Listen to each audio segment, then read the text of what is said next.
하나님 말씀 보시겠습니다. 하나님 말씀 사사기 7장 23절부터 8장 3절까지 말씀 보시겠습니다. 구약성경 374페이지입니다. 구약성경 374페이지 사사기 7장 24절부터 23절부터입니다. 잠깐만요. 24절부터 보셔야 될 것 같습니다. 24절부터 3절까지 말씀 보시겠습니다. 제가 읽겠습니다. 기드온이 사자들을 보내서 에브라임 온 산지로 두루 다니게 하여 이르기를 내려와서 미디안을 치고 그들을 앞질러 벤바라와 요단강에 이르는 수로를 점령하라 하매 이에 에브라임 사람들이 모여 벤바라와 요단강에 이르는 수로를 점령하고 또 미디안의 두 방백 오렙과 스엡을 사로잡아 오렙은 오렙 바위에서 죽이고 스엡은 스엡 포도주 틀에서 죽이고 미디안을 추격하였고 오렙과 스엡의 머리를 요단강 건너편에서 기드온에게 가져왔더라. 에브라임 사람들이 기드온에게 이르되 내가 미디안과 싸우러 갈 때에 우리를 부르지 아니하였으니 우리를 이같이 대접하면 어찌 됨이냐 하고 그와 크게 다투는지라. 기드온이 그들에게 이르되 내가 이제 행한 일을 너희가 한 것에게 비교되겠느냐.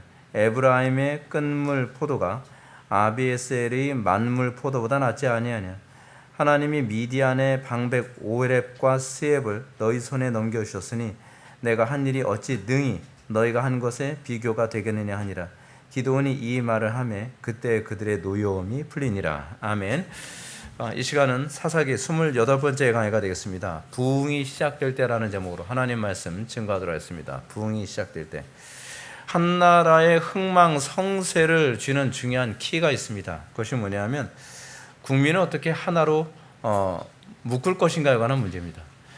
국가가 분열되어지는 것은 사실은 국가가 무너지게 되는 도화선과 같습니다. 전 세계를 지금 다 분열시키고 계속 갈등하게 만드는 해체주의라는 것이 전 세계에 가득하지 않습니까? 어저께도 제가 이제 이북으로 제가 이북에 북한 얘기하는 게 아니고 전자책이에요. 이북으로 제가 이제 하나 구입한 것이 하나 있는데 데리다와 해체주의에 대한 제가 책을 또 하나 구매를 했습니다. 그 해체주의가 점점 더 전 세계를 파고 들어가는데 해체주의 사역의 가장 중요한 핵심이 뭐냐면 언어에 대한 해체입니다. 언어, 우리가 흔히 사용하는 그 언어에 대해서 하나씩 다 해체를 해가면서 가정을 해체시키고 사회를 해체시키고 국가를 해체시켜서 온통 세상이 다 파괴되어지게 만드는 것이죠. 궁극적으로 국가 지도자들, 이거는 뭐 어느 단체의 리더들이든지 항상 해야 되는 고민이 뭐냐면 어떻게 분열되지 않고 해체되지 않고 어떻게 하나가 되게 만들 것인가. 그것이 영적 전쟁에서 굉장히 중요한 관건입니다. 제 목회 사역에 있어서도 제가 고민했던 게 겁니다. 어떻게 교회가 해체되지 않고 하나가 될 수 있을까? 그 부분을 제가 고민하면서 제가 가지고 있었던 것이 뭐냐면 해체를 위해서 해체하자, 해체되지 않기 위해서 해체하자, 그런 생각을 하게 된 겁니다. 해체되지 않게 하기 위해서 해체되는 것이 뭐냐면 올바른 신앙 고백에 참여하지 않는 사람들은 해체시켜버리고 바른 신앙 고백 안에서만 하나로 묶는 것이야말로 해체되지 않는 가장 절명한 성경적 가르침이라고 저는 그렇게 확신하고 있습니다. 문제는 뭐 제가 이렇게 목회를 하니까 상당수 많은 목사님들이 좀 의아하게 생각하는 부분이 굉장히 많이 있습니다. 어떻게 하든 한 명이라도, 특히 개척교회는 그러지 않습니까? 지금 우리 교회는 개척교회는 아니지만 개척교회 때서부터 어떻게 하든 한 명이라도 더 붙잡지 못해서 안달인데, 붙잡는 것이 아니라 오히려 이 공동체 신앙 고백에 일치하지 않으면 그냥 미련 없이 그냥 뭐 다른 교회 가더라도 붙잡지 않는 그런 태도. 근데 그것이 저는 해체주의를 막는 성경의 지혜라고 저는 확신하는 바입니다. 그래서 대부분 이제 어느 나라든지 망하게 되는 이유가 뭐냐면 사실은 외부의 공격 때문에 망하기보다는 내부의 분열과 해체 때문에 망하게 됩니다. 지금 우리나라가 지금 심각한 위기라고 하는 이유는 뭐냐면 내부가 끊임없이 분열하고 있다는 겁니다. 데리다의 이런 해체주의는 사실은 네오 막시즘에 의해서 나타난 것이거든요. 그래서 가정을 해체시키고 사회를 해체시키고 그리고 하다못해 남자와 여자와의 관계를 해체시키면서 그 언어를 젠더라고 하는 개념으로 해체를 시켜버리지 않습니까? 남자가 남자 화장실 간다고 하고 여자가 여자 화장실 가는 건 누가 정한 거야? 그건 언어가 정한 거잖아. 남자가 여자 화장실 갈 수도 있고 여자가 남자 화장실 갈 수 있지. 언어 때문에 사람들이 그거에 제재를 받는 거 아니야? 그럼 언어를 해체시켜 버려야지. 언어의 개념을 어떤 권력자들에 의해서 만들어낸 개념을 해체시켜 버려서 그 언어를 각자 자기 소견에 오르는 대로 사용하게 되면 남자가 여자 화장실 들어간다고 해도 문제 안 되고 여자가 남자 화장실 들어가도 문제가 안 되고 남자가 여자 목욕탕에 들어가도 뭐가 문제가 되나? 라고 하는 그런 해체주의. 결국은 그렇게 해서 근데 그 해체주의자들이 항상 얘기하는 바가 뭐냐 하면 통합입니다. 여러분 좀 묘한 뉘앙스가 있지 않나요? 저는 통합을 위해서 해체를 선언하는데 저 사람들은 해체를 위해서 통합을 얘기합니다. 성경에 가는 관점과 세상에 가는 관점이 이렇게 다릅니다. 우리는 오히려 하나가 되게 하기 위해서 해체를 선언하지만 세상 사람들은 해체를 하기 위해서 하나라고 하는 구호를 사용합니다. 여러분 거기서 속으면 안 됩니다. 성경이 항상 우리는 성경이 뭐라고 얘기하는가, 성경이 어떻게 가르치는가, 성경의 지혜를 따를 것인가 세상의 지혜를 따라갈 것인가에 관해서 고민해야만 합니다. 우리는 이 문제가 부흥하고도 굉장히 중요한 관련을 맺고 있습니다. 부흥이 오게 되는 가장 중요한 요인은 사실은 하나됨에서 시작합니다. 성령께서 역사하셨을 때 비로소 하나 되게 하십니다. 그러지 않고서는 영적 전투에서 결코 승리를 기대할 수 없습니다. 그러므로 주님께서는 성부 하나님께 기도할 때 이렇게 기도하시죠. 거룩하신 아버지여, 내게 주신 아버지의 이름으로 저희를 보존하사 우리와 같이 저희도 하나가 되게 하옵소서라고 얘기합니다. 온전히 하나됨, 이 온전히 하나됨이 하나님 나라의 거룩한 전쟁을 승리하는 데 가장 중요한 핵심을 이루게 됩니다. 그러므로 전쟁에서 사탄은 항상 주님의 백성들이 하나가 되는 걸 굉장히 싫어합니다. 여러분 우리는요 성경이 가르치는 하나됨은 주님 안에서 하나됨입니다. 우리가 여러분 이 부분을 잘 보셔야 됩니다. 한국교회가 하나 되자 하는데 뭐가 문제야? 라고 사람들이 얘기하잖아요. 문제가 되죠. 왜냐하면 주님 안에서 하나가 아니라 우리끼리 하나가 되려고 하니까 그게 문제되는 건 아니겠습니까?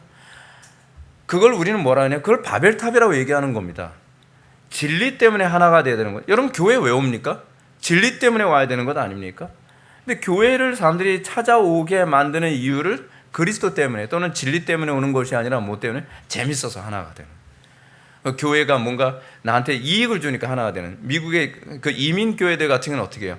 교회를 가야 자기가 이민사회 안에서 뭔가 적응할 수 있고 영주권이라든지 뭐 이런 시민권 문제라든지 이 문제를 해결해 주니까. 그러니까 제가 만약에 미국에서 목회한다 그러면 한동안 고생 좀 하더라도 저는 교회 오는 목적이 뭡니까? 그래서 맨날 닥달할 것 같아요. 교인들한테.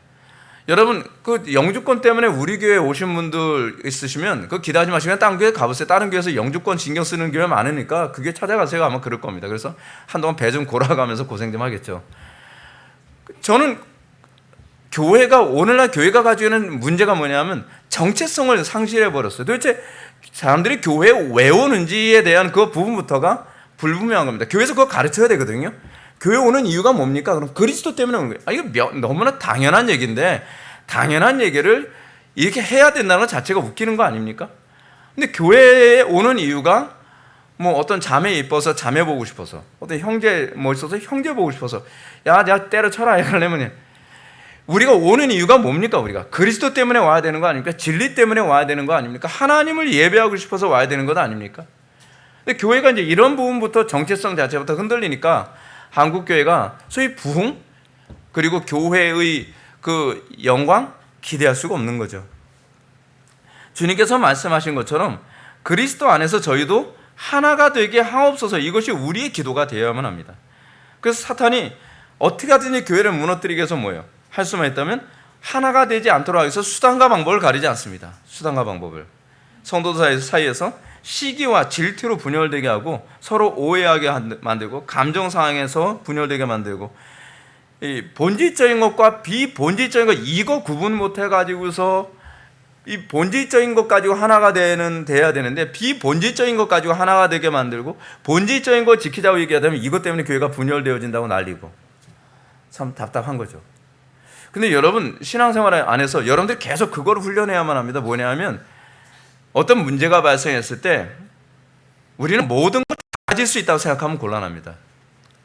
본질을 취할 것인가 비본질을 취할 것인가를 봐야 되는 거거든요. 예를 들어서 남편과 아내가 서로 막 갈등하고 막 그런단 말이에요. 갈등하면서 이 갈등을 해결하기 위해서 우리는 항상 뭔가를 희생하고 손해를 봐야 되잖아요. 그럼 손해 본다고 했을 때 여러분 뭘 손해 보겠어요? 예를 들어서 어떤 사람이 신앙 문제 때문에 남편과 갈등하는 거예요. 또는 아내와 갈등을 합니다. 근데 우리는 하나가 되기 위해서 이 사랑을 지키기 위해서 전 신앙을 포기했어요. 바보죠, 바보. 본질과 비본질을 볼 줄 모르는 거예요. 제가 왜 이런 말씀을 드리냐면 여러분 전쟁에서 가장 중요한 개념이 하나 있습니다. 그것이 뭐냐면 본질을 잡으면 나머진 전체를 다 얻게 됩니다. 제가 이걸 여러분들한테 이해하기 쉽게 이렇게 얘기할게요.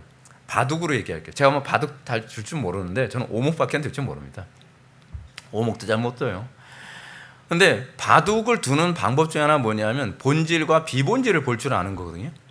근데 본질이 뭐냐면 바둑 돌 중에서 어떤 돌은 전체를 다 먹을 수 있는 돌이에요. 그렇죠? 근데 어떤 돌은 뺏겨도 별로 상관이 없어요. 그 돌을 양보하는 것처럼 보이지만 그 돌을 양보하고 나중에 그 돌 하나를 취하면 나중에 그걸 뭐라고 얘기합니까? 전문 용어로 대마라고 하잖아요. 대마를 다 먹는 거예요. 신앙생활에서 우리가 마귀한테 항상 뺏기는 게 뭔지 아십니까? 본질을 뺏기고 비본질을 얻고 싶어서 안달인 거예요. 그래서 어떻게 해요? 나중엔 비본질을 얻었다고 생각하면서 너무 좋아하는데 나중엔 어떤 결과가 나오냐면 다 잃어버리는 거예요. 이런 거죠. 교인 많이 얻었다고 생각을 했는데 그 교회 안에서 사실 뭐 잃어버려요?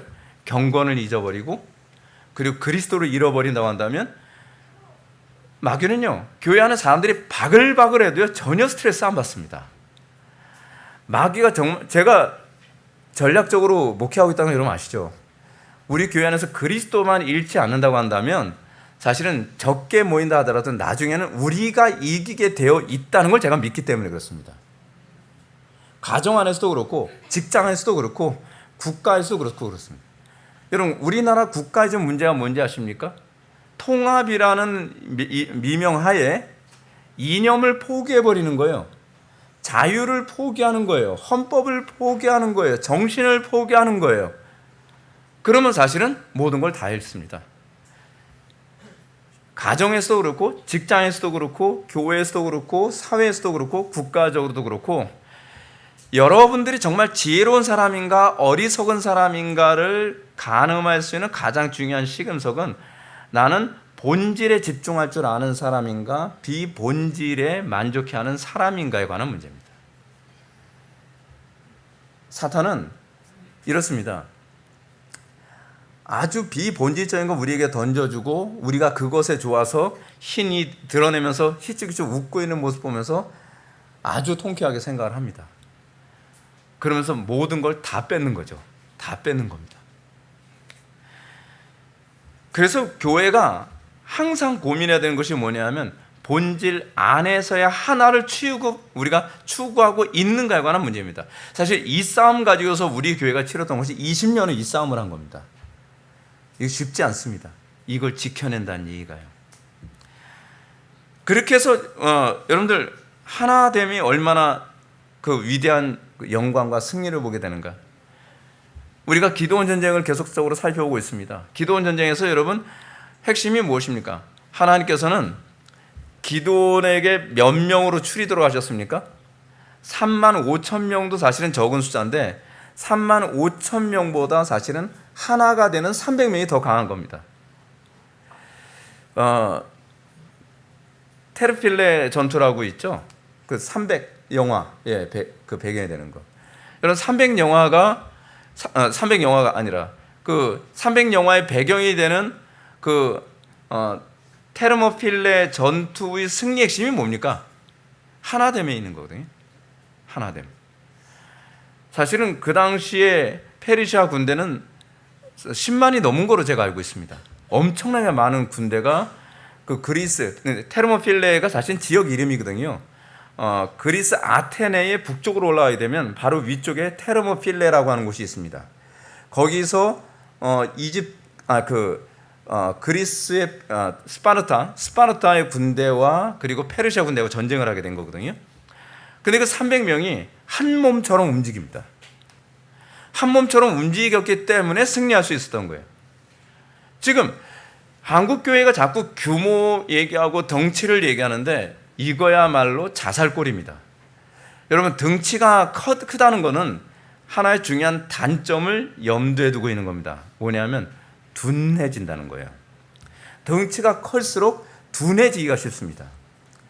덩치가 작으면 그만큼 민첩합니다.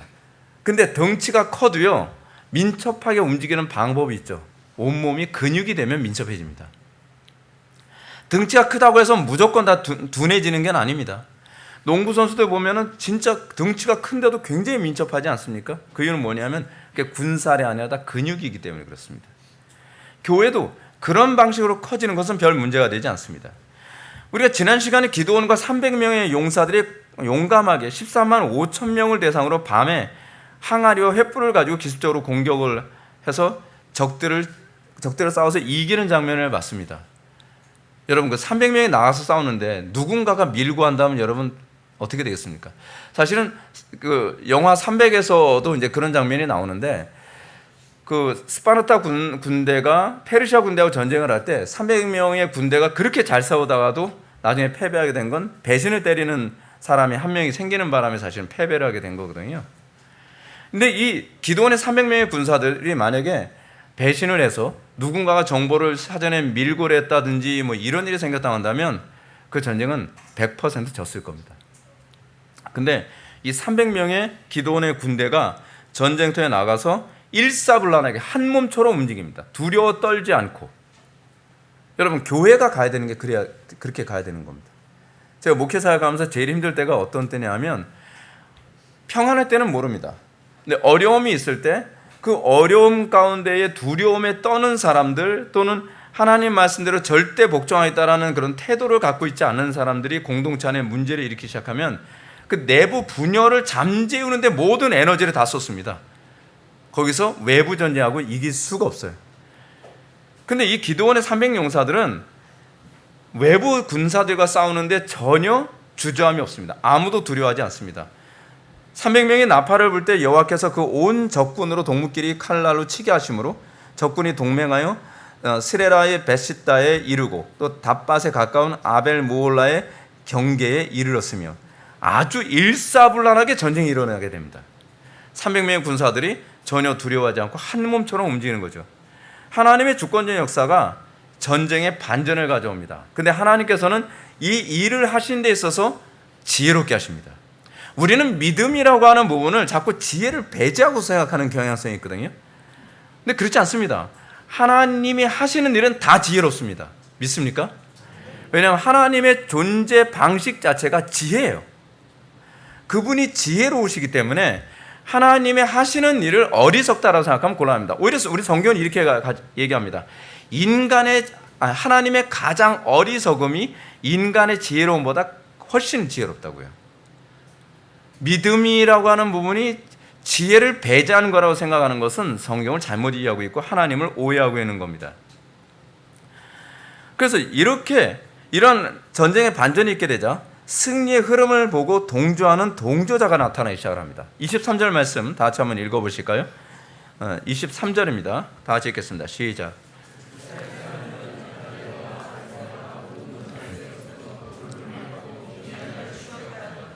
아멘. 여기서 우리가 중요하게 보이는 게 모여서라고 하는 부분입니다. 전쟁이 가지고 있는 특징은 이기는 자에게 모이기 시작하는 겁니다. 여러분, 숫자는 그 다음입니다. 그러니까 처음부터 대군을 가지고 나가서 싸우자가 아니라 적은 숫자가 나가서 싸워서 승기를 잡기 시작을 하니까 사람들이 모이기 시작을 합니다. 이 싸움이 할 만한 싸움이라고 보여지기 시작하는 거죠. 주변 사람들이 그 전쟁에 참여하겠다라고 자원하는 군인들이 점점 늘어나기 시작을 합니다. 근데 이 사람들이요, 먼 곳에서 온 사람들이 아닙니다. 그들은 싸우기를 사실 처음엔 두려워했던 사람들입니다. 그리고 이 싸움에, 이 전쟁에서의 승리에 대해서 확신이 없었던 사람들입니다. 근데 뭔가 승기를 잡고 뭔가 이겨가기 시작을 하는 거니까 모이기 시작을 하는 거죠. 여기서 여러분들 순서를 잘 기억하십시오. 부흥이 숫자를 동반하는 방식이 이겁니다. 여러분 소위 부흥 운동하는 사람들의 문제가 뭔지 아십니까? 많이 모여야 부흥이 일어난다고 생각합니다. 아닙니다. 부흥이 일어나면 많이 모이게 되는 겁니다. 300명이 그러니까 30만 명이 모였기 때문에 부흥이 일어나는 게 아니라 적은 숫자로 이기기 시작하니까 그 다음에 사람들이 그 승리를 보고 거기서 확신을 얻고 두려워 떨던 사람들이 모여들기 시작을 하는 겁니다. 부흥이 그런 방식으로 일어나는 겁니다. 여러분들 지금 우리 교회가 가지고 있는 장점이 뭔지 아십니까? 여러분들이 다른 여러 교회를 이제 다녀보신 분들은 좀 느끼시겠지만 대부분 교회들이 이제 사람들이 잘 안 모이는 이유 중에 하나가 뭐냐면 소위 전쟁의 그 승리에 대한 확신을 다 이제 상실하기 시작을 합니다. 교회를 가게 되면요, 다 이렇게 약간 디프레스돼 있어요. 그러니까 뭔가 활기라는 게 없어졌습니다. 근데 그런 교회는 더 사람들이 안 모이거든요. 왜냐하면 예배에 참석해 보면 뭔가 우중충하고 패배의식 같은 게 가득하잖아요. 근데 사람들이 우리 교회 왔을 때 사람들이 느끼는 게 뭐냐면 뭔가 살아있는 것 같다는 겁니다. 뭔가 생동감이 있다는 겁니다. 여러분 거기에 모여들기 시작을 합니다. 부흥의 이 영광이 일어나기 시작을 하면 사람들이 모여들기 시작합니다. 왜요? 이 전쟁에 동참하고 싶은 겁니다. 여기에 동참한 사람들은 사실은 이런 거죠.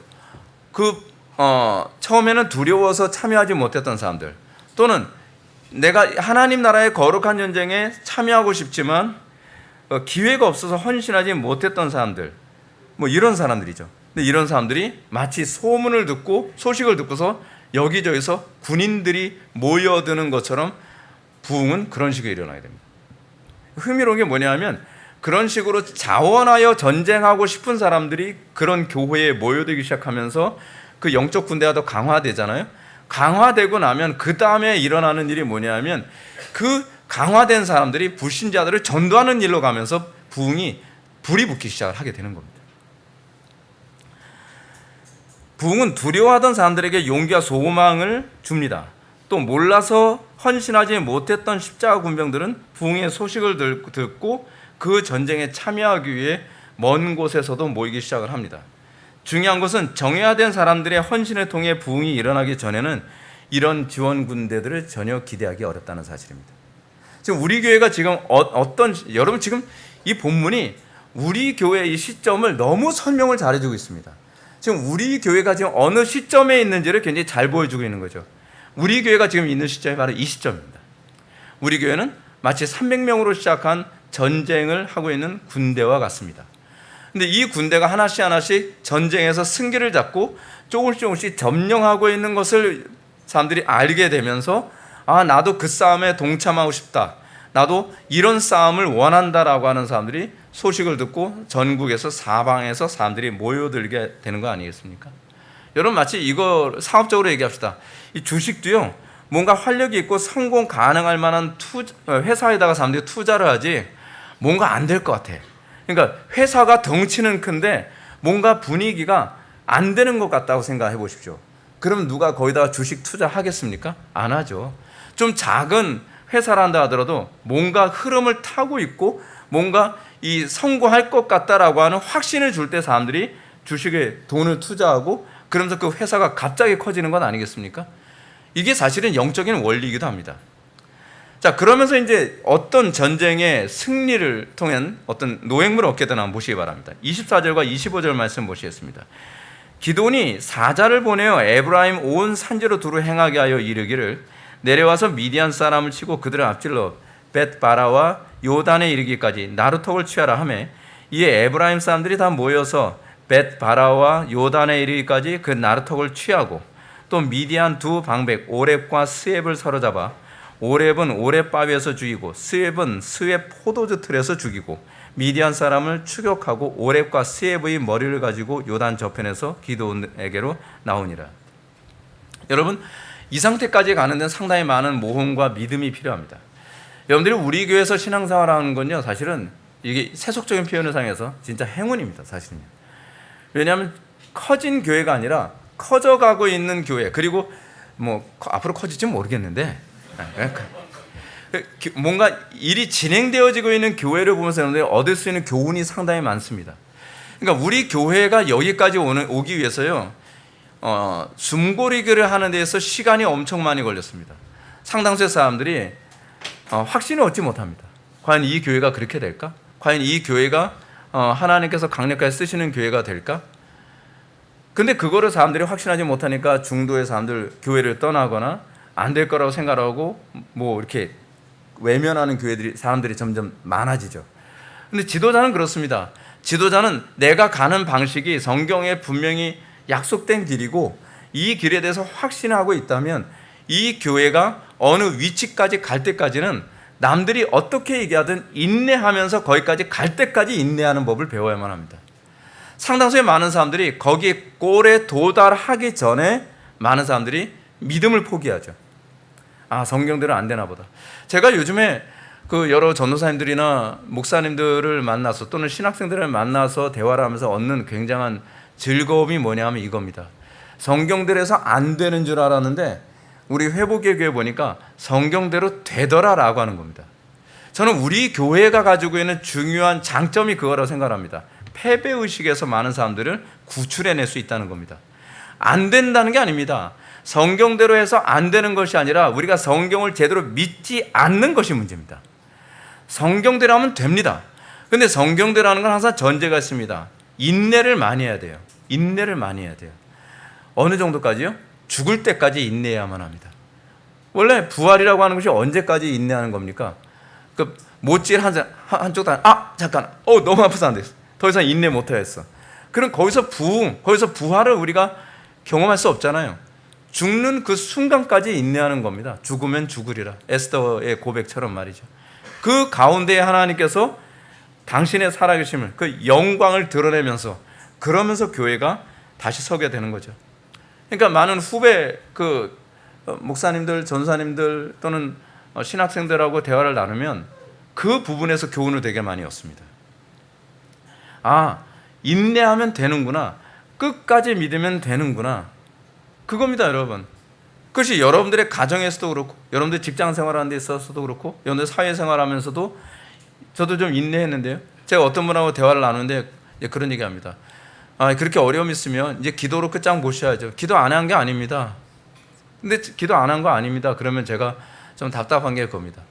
기도를 했다는 게 중요한 게 아니라니까요. 제가 이제 야단을 치게 돼요. 그래서 저는 기도를 얼마나 했어요? 끝장 볼 때까지 해보셨나요? 목사님, 제가 인내 안 한 게, 인내 어디까지 해봤어요? 죽을 때까지 해보셨어요? 근데 우리는 자꾸 저도 인내해 봤는데요, 저도 기도해 봤는데요, 저도 나름대로 순종해 봤는데요, 순종해 봤는데 뭐 어쩌다고요?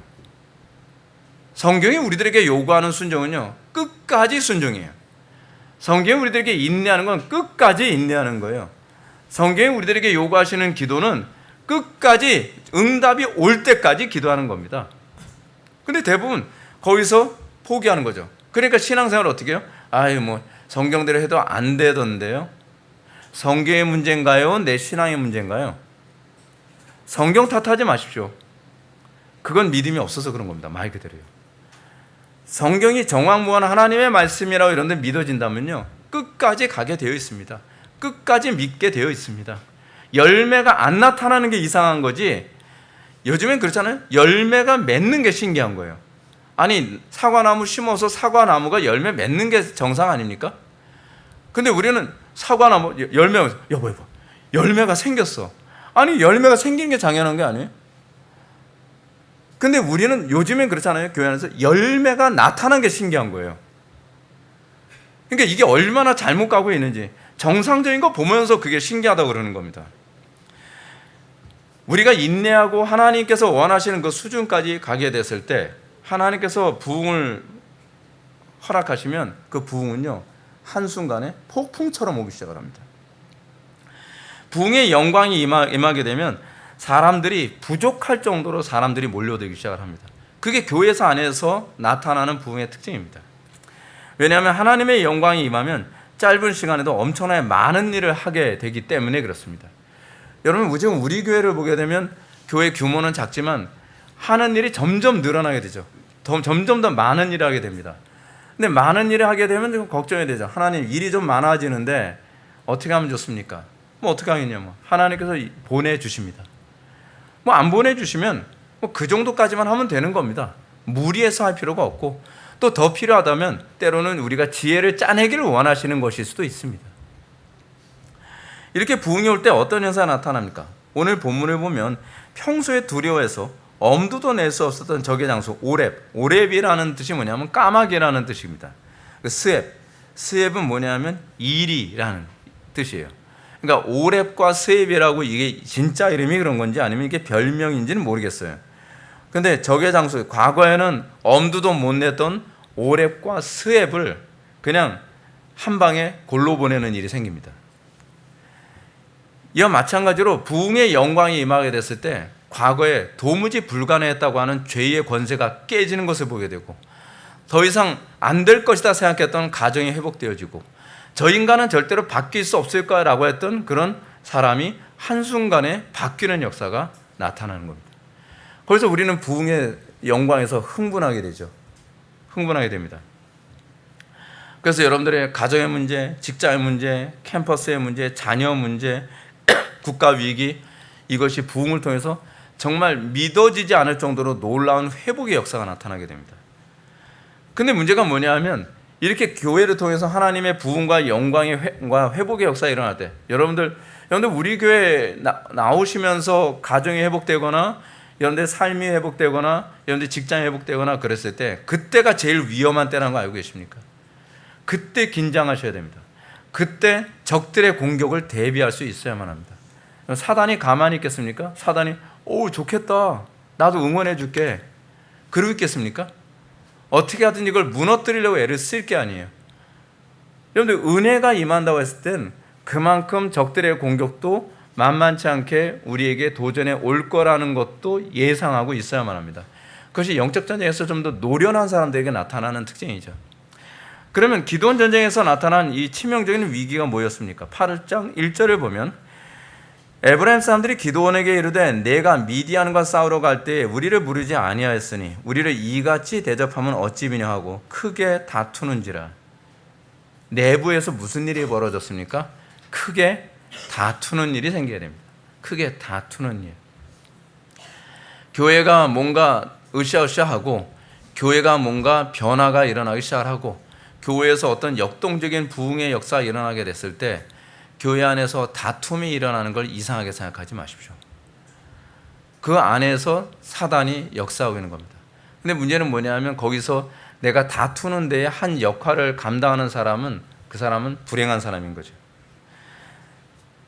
잠언 18장 19절을 보면, 노엽게 한 형제와 화목하기가 견고한 성을 취하기보다 어려운즉 그러한 다툼은 산성 문빗장과 같도다 라고 얘기합니다. 이 말씀은 기드온에게 그대로 해당됩니다.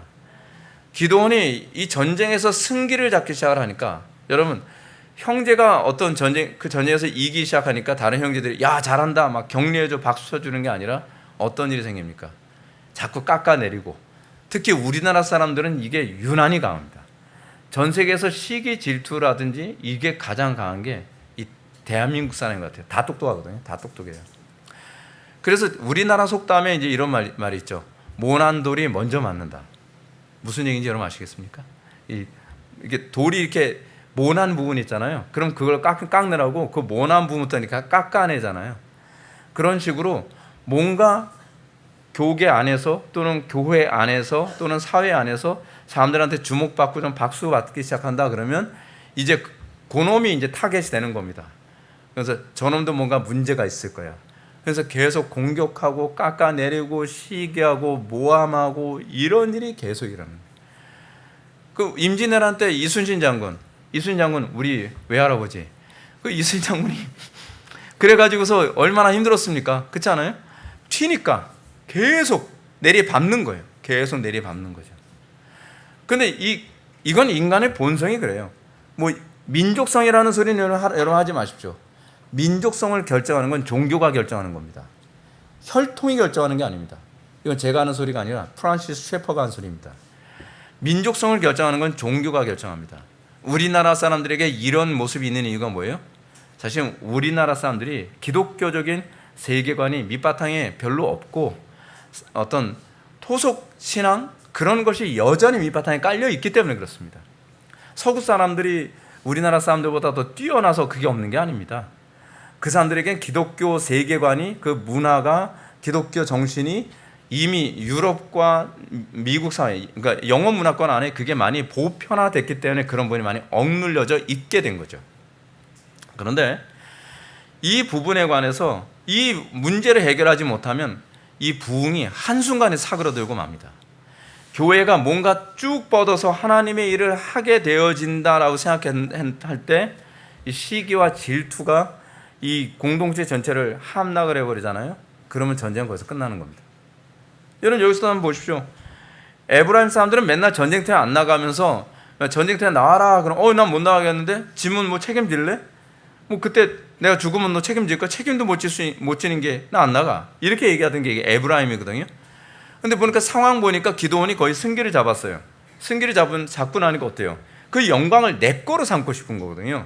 그래서 뭐래요? 야 기드온 쥐뿔도 없는 놈이 말이야 전쟁터에 나가서 뭐 좀 싸운다는데 그때 우리 왜 안 불렀어? 자식이 말이야. 그럼 여러분들 우리가 생각할 때 어떻게 생각합니까? 아니 나오라고 할 때 안 나오고 이제 이길 것 같으니까 나오면서 왜 안 불렀냐고 그래? 그럼 여러분들 같으면 어떻게 했습니까? 아유 저 자식 저거 그렇게 생각하지 않겠어요? 근데 기도는 그렇게 하면서 내부의 싸움 지금 전쟁 상황입니다. 지금 전시 상황이에요. 근데 이 싸움이 내부 갈등으로 번지게 되면 전쟁을 할 수가 없고 오히려 더 패배하고 오히려 이 진멸당할 수 있으니까 기도는요 오히려 그 질투심을 오히려 상쇄시키는 쪽으로 가게 됩니다. 이 기도원의 이런 모습을 통해서 우리가 이제 보게 되는 게 그겁니다. 교회가 뭔가 일어선다고 했을 때, 그리고 교회가 하나님께 붙잡힌 바 돼서 뭔가 나간다고 했을 때, 여러분들 우리가 공동체 안에서 가장 조심해야 되는 게 그겁니다. 시기 질투심입니다. 사도행전에서도 보게 되면은 초대교회가 아름다웠던 이유 중에 뭐냐면 사도 바울이 그렇게 가르치지 않았습니까? 형제를 나보다 낮게 여기고, 그렇죠? 다른 사람은 나보다 낮게 여기고 뭔가 잘 하고 있는 형제를 봤을 때 우리가 격려하고 박수 쳐주고 우리가 오히려 보호해 줄 줄 아는 그런 모습이 있어야 되거든요. 여러분들 아시는 것처럼 저도 이제 대외적으로 좀 이름이 알려지고 뭔가 사역이 좀 더 좀 커져갈수록 제가 제일 이제 좀 우려스러워하는 게 그겁니다. 여러분들 이제 우리 교회에서 몇 번 겪어봤잖아요. 저에 대해서 이제 자꾸 가십하는 얘기도 자꾸 나오고 뭐 이런 얘기하는 그런 부분. 참 힘듭니다. 힘들어요. 그러니까 여러분들은 뭐 어떨지 모르겠는데 아마 우리 교회 이제 집사님이 느끼셨을 텐데 덧글 한 번요 쇠망치로 한 대 때리는 것만큼 힘들어요. 진짜로요. 근데 그래도요 그걸 참고 가야 돼요. 참고 가야 돼요. 왜요? 이거는 영적 전투의 그냥 기본이니까. 공동체 안에서도 그렇습니다. 공동체 안에서 우리 지체들 한 명 한 명이 하나의 포지션에서 뭔가 어떤 일을 하고 있을 때 그 사람을 위해서 기도해주고 격려해주고 제발 비난하거나 깎아내리거나 헐뜯으려 하지 말아야 된다는 거죠. 완전한 사람 없습니다. 좀 부족하면 그 부족한 걸 채워줄 줄 아는 내가 이걸 채워주라고 내가 있나 보구나 라고 생각을 해야 되는데 자꾸 저 사람 뭐 저건 잘하지만 이건 못하잖아. 아니 자기는 둘 다 못하면서 그래서 자꾸 깎아내려가면서 자꾸 이렇게 하니까 공동체가 그냥 무너지게 되는 거죠. 무너지게 되는 겁니다. 부흥에 찬물을 끼얹는 가장 큰 요인이 바로 그겁니다. 첫 번째는요 거칠은 신앙입니다. 거칠은 신앙생활이요 여러분 담대한 것과 거친 거는 별개 문제입니다. 여러분 제가 20대 때 많이 실수했었던 게 뭐냐면 20대 때 이제 젊으니까 에너지가 넘치니까 거친 게 신앙인 줄 알았습니다. 거칠고 저돌적인 게 신앙인. 근데 물론 열매도 굉장히 많았습니다. 제 사역에서 20대 때요. 근데 상처받는 사람 엄청 많았습니다. 제가 스치고 지나가는 사람들마다 다 상처투성이에요. 말이 너무 거칠었거든요. 제가 지금은 진짜 천사 됐습니다. 옛날엔 그냥 제가 말이 너무 거칠어가지고 진짜 그런 소리 되게 많이 들었어요. 근데 그게 남자들은 또 그래도 일종의 멋이라고 생각하는 거죠. 그 뭐죠? 그 뭐라고? 그 터프한 거라고 생각하죠. 터프한 거 아닙니다, 여러분. 터프한 건 그게 터프한 게 아닙니다. 과감한 게 터프한 것이지 말이 거칠다거나 행동이 거친 게 이게 터프한 게 아닙니다. 그리고 또 하나 뭐냐면 신앙이 어린 이 부분이 또한 공동체 안에 다툼의 원인으로 작용하게 됩니다. 신앙이 어리다 보니까 신앙이 없는 건 아니에요. 근데 신앙이 어리다 보니까 이 문제를 어떻게 소화시켜 나가야 되는지를 잘 모르는 거예요. 그리고 다른 사람들을 수용을 해야 되는데 수용해 줄 만한 영적인 역량이 안 되는 거죠. 그래서 신앙이 별로 크지 않은 사람이 목사가 되면 안 되나요? 여러분 그 성경에 나오잖아요. 디모데전서에. 예수 믿은 지 얼마 안 된 사람에게 목사 안수 주지 말라고 얘기하잖아요. 상식적인 거예요. 성경은 굉장히 상식적으로 얘기합니다. 신앙이 어느 정도 성숙되고 어느 정도 큰 사람이 사실은 목사가 돼야지 그냥 어느 날 갑자기 은혜 받았다고 그냥 신학교 들어가서 목사 되고 나면 수많은 사람 몸에 칼질하게 됩니다. 특히 성경 말씀 진리는요 아주 잘못 따르면 사람 질리게 합니다. 그래서 조심해야 됩니다. 그리고 이 부흥을 저해하는 또 다른 일이 있습니다. 그건 성도들 간의 불신입니다. 성도들 간의 불신을 만드는 중요한 요소 중에 하나가 뭡니까? 돈거래입니다. 돈거래. 그래서 우리 교회에 서약식 때 그거 있잖아요. 뭐 하지 말라고요? 상거래하지 말지며. 그래서 이 돈거래 가지고서 쑥대밭된 교회가 한두 교회가 아닙니다. 그래서 사전에 이것을 미연에 방지하기 위해서. 그리고 또 하나 뭐냐면 간음입니다. 이 간음 한번 돌기 시작을 하면 여러분 이게 교회가 거룩하고 순결하기 때문에요. 이런 죄가 한번 들어오게 되면 이 파괴력이 엄청납니다. 그냥 다 간음하는 거면 뭐 그냥 사람들 그냥 그런가 보다 하는데 공동체 지체들 전체가 다 순결을 추구하는 사람들의 모임이잖아요. 그 가운데서 간음이나 동성애, 여러분 이거 동성애가 얼마나 심각한지 아십니까? 제가 예전에 사역했던 청년부 있었잖아요. 그 청년부 사역에 하는데 거기에 이제 익명이라는 게 자기 이름 넣지 않고서 하는 거잖아요. 익명으로 이제 글을 올리는 카페에 어떤 방이 하나 있었어요. 그러면 자기 고민을 막 올리는 거예요. 저는 이것 때문에 고민이에요. 그럼 나는 다른 형제나 자매들 이제 글을 올린 사람이 형제인지 자매인지 아무도 몰라요. 익명으로 글을 올리니까. 그러면 권면해 주면 아멘 할렐루야 기도해 줄게요. 뭐 이렇게 돼요. 근데 그 중에서 익명에 어떤 형제인지 자매인지 알 수가 없어요. 근데 거기서 커밍아웃을 한 거예요. 제가 동성애자인데요. 말하게 한 거예요. 근데 레즈비언인지 그렇지 않으면 호모인지 그러니까 게이인지 알 수가 없는 거예요. 알 수가. 그 이후에 어떤 일이 벌어졌냐면요. 형제들도 서로 가까이 안 하고 자매들도 서로 가까이 안 하는 거예요. 이게 살벌해진 거예요. 분위기가 한순간에. 그러니까 예를 들어서 이제 어느 형제가 형, 저 오늘 형네 집에 와서 자도 돼요? 집에 와서 자. 니네 집에 와서 자지 왜 여기 우리 집까지 오려고 그래? 그렇게 되는 거예요. 또는 뭐 자매 중에 하나가 언니 오늘 그냥 집에 와서 자라. 그렇게 되는 거예요. 왜냐하면 서로를 신뢰할 수 없는 거예요. 걔가 걘가 뭐 알 수가 없는 거예요. 그러니까 교회 안에서 이런 문제 때문에 분열이 일어나게 되면 여러분 그냥 부흥이 한순간에 그냥 확 꺼져버리게 맙니다. 거기다가 가십, 분명하지 않은 이야기 가지고 입소문을 자꾸 내는 거예요. 카더라 통신 있잖아요. 카더라 통신이 돌아다니기 시작을 하게 되면 서로가 서로를 신뢰할 수 없게 돼요. 그래서 어떻게 돼요? 불법이 성행함으로 사랑이 식어지는 일이 생기는 거죠. 여러분 부흥의 원동력은요 에너지가 아니라 사랑입니다. 서로 사랑하고 신뢰하게 되면서 공동체가 강력해지는 건데 이런 사랑을 깨뜨리고 분열되게 만들고 그래서 여러분들 교회가 점점 이 왕성하게 움직이기 시작할 때 제일 조심해야 되는 게 언어 사용입니다. 언어 사용이 얼마나 중요한지 사도 야고보는 그 언어 사용에 관해서 야고보서 하나를 쓸 정도예요. 공동체 안에서 언어 사용하는 문제. 그래서 제가 여러분한테 그런 얘기 하잖아요. 저는 공동체 안에서 언어 사용하는 문제에 관해서 자꾸 옳음이라고 하는 것을 가지고 공동체 안에서 문제를 일으키지 않았으면 좋겠어요. 여러분, 옳음이라는 걸 근거로 해서요, 사랑을 깨뜨리면 곤란합니다. 그걸 율법주의라고 얘기하거든요. 어떤 영역은요, 옳지만 품어야 되는 영역이 있습니다. 근데 프란시스 셰퍼가 얘기하는 것처럼 옳음 또는 진리를 얘기하되 셰퍼는 이렇게 얘기합니다. 사랑으로 진리를 얘기하라. 그러니까 우리가 진리를 얘기하기 때문에 무조건 정당하다라고 얘기하면 안 됩니다. 그 진리를 얘기할 때 나는 정말 사랑을 가지고 얘기하는가? 내가 정말로 그 영혼을 사랑하고 그리고 내가 어떤 말을 한다고 했을 때 이 말이 저 사람 마음에 상처가 될지 저 사람 마음이 어떨지를 고려하면서 최대한 조심스럽게 얘기할 수 있어야만 합니다.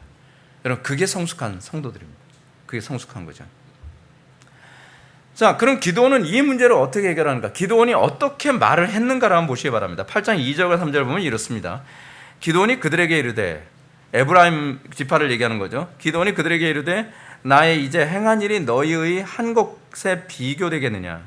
에브라임의 끝물 포도가 아비에셀의 만물 포도보다 낫지 아니하냐? 하나님이 미디안 방백 오렙과 스웹을 너희 손에 붙이셨으니 나의 한 일이 어찌 능히 너희의 한 것에 비교되겠느냐? 기도원이 이 말을 하매 그들의 노가 풀리니라. 야, 대단하죠. 대단합니다. 성내기를 더디하는 자는 용사보다 낫다라고 하는 말씀이 떠오르지 않습니까? 말 한마디로 산성을 무너뜨릴 수 있는 능력을 보고 있지 않습니까? 이 자체 내에서 이 영광스러운 부흥이 한순간에 무너질 수 있어요. 기도원이 예를 들어서 꼭지가 딱 돌아가지고 자식들이 전쟁터에 나오라 할 때 안 나오고서 이제 와서 헛소리 하면서 우리를 뭐라 그래? 야, 저놈부터 치자 했으면은 여러분 이 부흥은 끝나는 겁니다. 근데 기도는 어떻게 얘기합니까? 오히려 자기 자신의 자존심을 다 꺾고 있어요. 화가 나는 걸 다 꺾고 있습니다. 그리고 그 입술에서 가시돋친 말을 하는 것이 아니라 부드럽고 지혜롭고 온유한 말로 이 문제를 진압하기 시작을 합니다. 기도원의 답변이 너무나 온유하고 평온하지 않습니까? 오히려 그 사람들을 더 높여줍니다. 형제로도 높여주는 거죠. 여러분, 우리 회복의 교회 성도들에게도 이런 모습이 훈련되어야만 합니다. 우리가 말 한마디로 천냥빚을 갚는다는 말이 있잖아요. 우리나라 속담이 그 말처럼 여러분들이 공동체 지체들과 대화를 하는 데 있어서 여러분, 우리가 성화되어야 될 가장 중요한 요소 중에 하나, 가장 우선적으로 성화되어야 될 요소 중에 하나는 우리의 혀입니다. 혀. 말 한마디로 죽고 사는 일이 결정되어지고 말 한마디로 여러분 큰 문제도 해결되기도 합니다. 이런 문제처럼 말이죠. 가정 안에서부터 우리는 자녀들에게 언어 사용에 있어서 어떤 언어를 사용하는 것이 옳은지, 여기서 어떤 표현을 사용하는 것이 옳은지를 자녀들에게 가르치고 본을 보이는 것이 굉장히 중요합니다. 같은 말이라도요, 여러분 미국 사람들이 하는 언어 중에서 그런 거 있잖아요. 뭐 대놓고서 야, 너 왜 이렇게 뚱뚱해? 라고 얘기되면 굉장히 그렇잖아요. 근데 그런 말을 하더라도 요즘 많이 건강해지신 것 같아요. 뭐 이렇게 얘기하게 되면 한결 좀 알아듣게 되겠죠. 예. 요즘은 그 얘기도 좀 상처가 되나요? 예. 예. 많이 건강해, 그렇게 많이 짜붙이지 마시고 그냥 좀 건강해 보이시네요.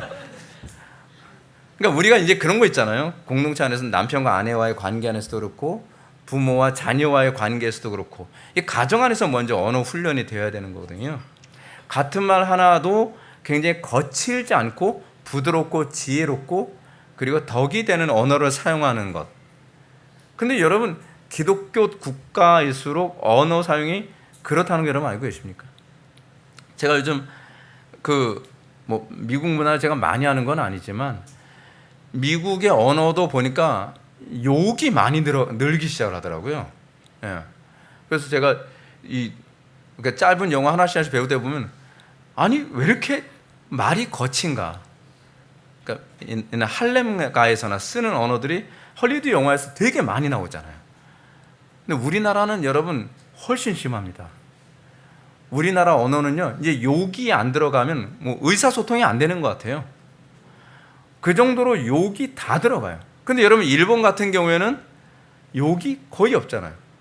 일본에서 제일 그 심한 욕이 뭐래요? 에이, 바보야. 이게 나보고 바보라고? 그렇게 잔인한 욕을? 우리나라에서 바보야는 뭐죠? 애교죠. 근데 제가 알기로는 일본 욕 중에 제일 심한 게 빠가야로라고 제가 들었거든요.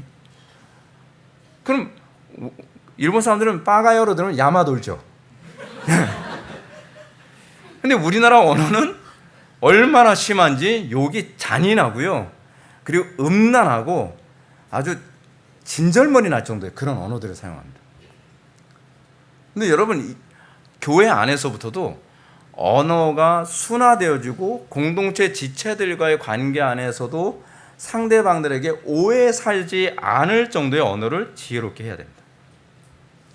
이건 하나님의 영광을 위해서 그런 거고요, 그것이 성도가 서로 사랑함에 대한 표현입니다. 여러분, 사랑 말만 하면 안 됩니다. 이 사랑은요, 우리 언어와 우리의 표현에서 그 배려심이라는 게 나와야 되는 거죠. 지금 기도원이 지금 그렇게 하고 있지 않습니까? 이 에브라임 지파가 이렇게 네 가지 없이 나오는데 뭐라고 얘기합니까? 에브라임 지파를 향해서 에브라임의 끝물 포도가 아비에셀의 만물 포도보다 낫지 않냐? 니네들이 우리보다 훨씬 낫다. 이렇게 얘기합니다. 하나님이 미디안 방배 오렙과 스웹을 너희 손에 붙이셨으니 나의 한 일이 어찌 능히 너희 한 것에 비교가 되겠느냐? 너희들은 훨씬 훌륭하다.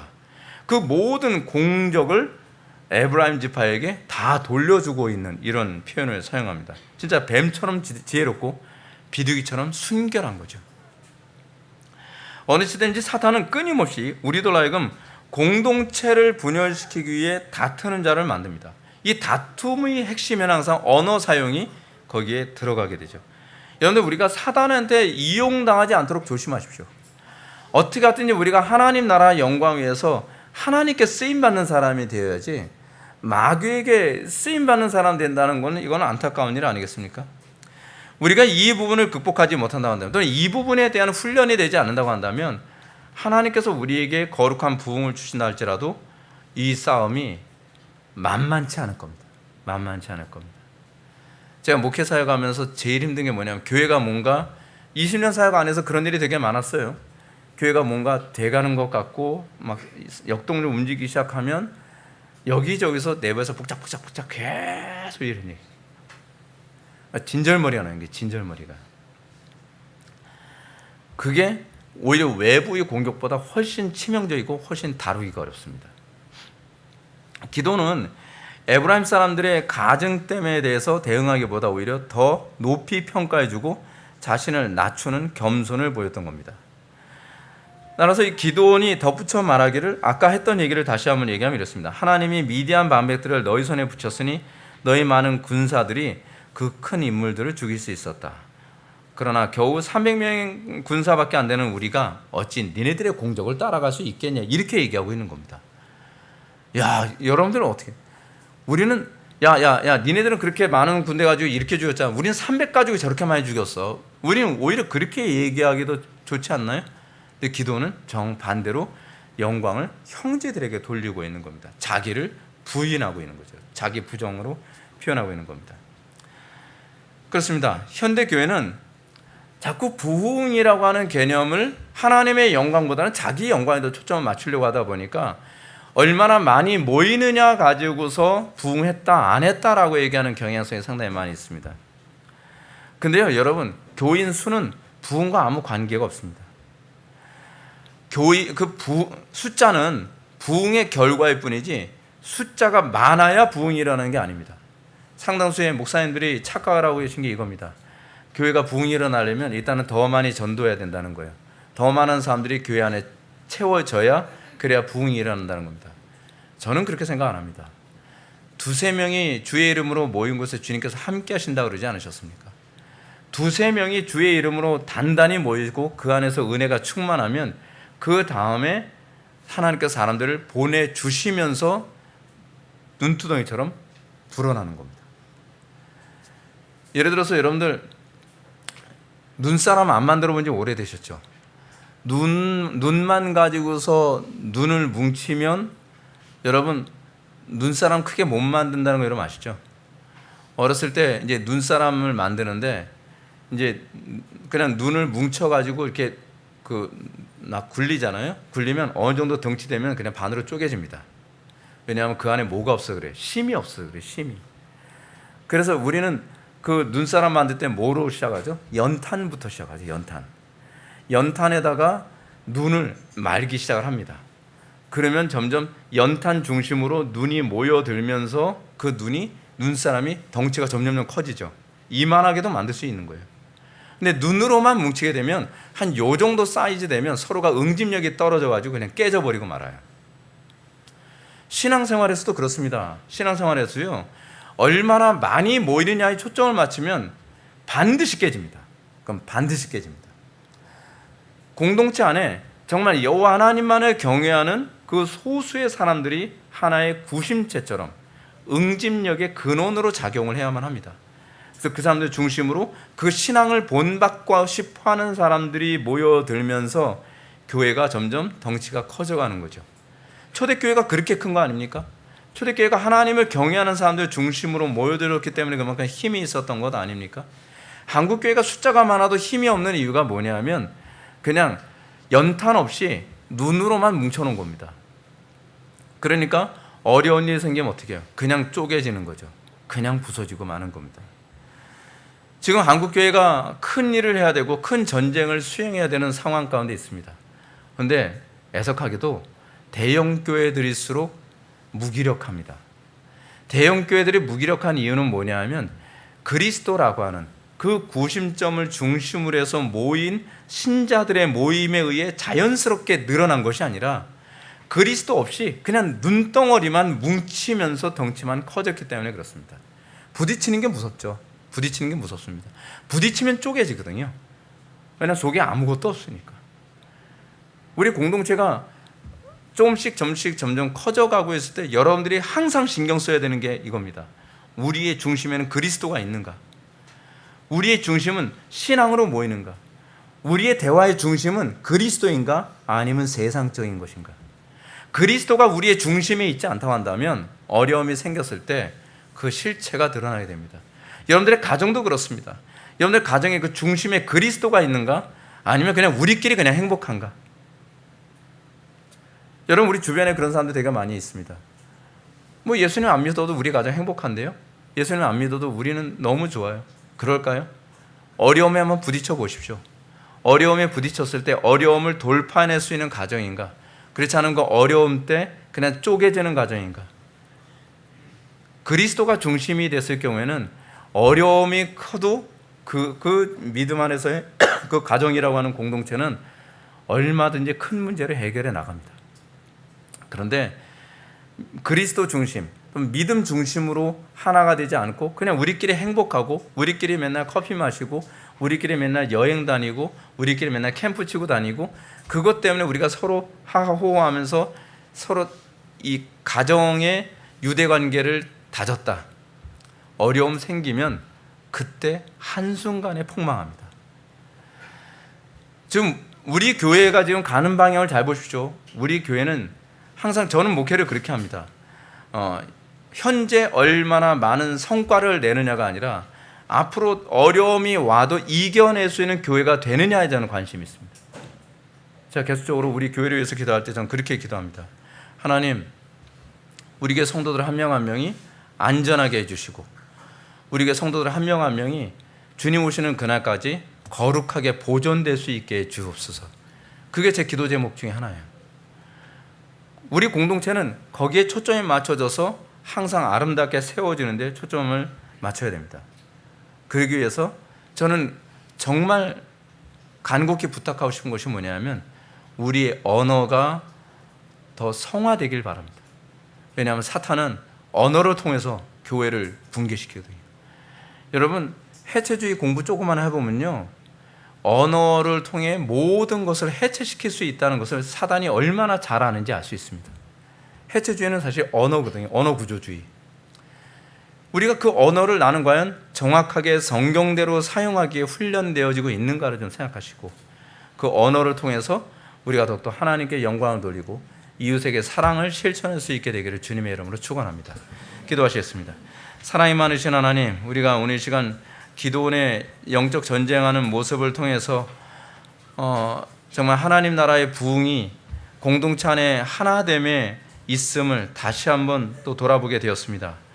아버지 하나님, 우리가 하나 되기 위해서 무엇보다도 필요한 건 우리의 언어 사용이 지혜로워야 되고, 우리의 언어 사용이 가시가 제거되어야 하며, 우리의 언어 사용에 있어서 사랑이 묻어나야 되는 줄 믿습니다.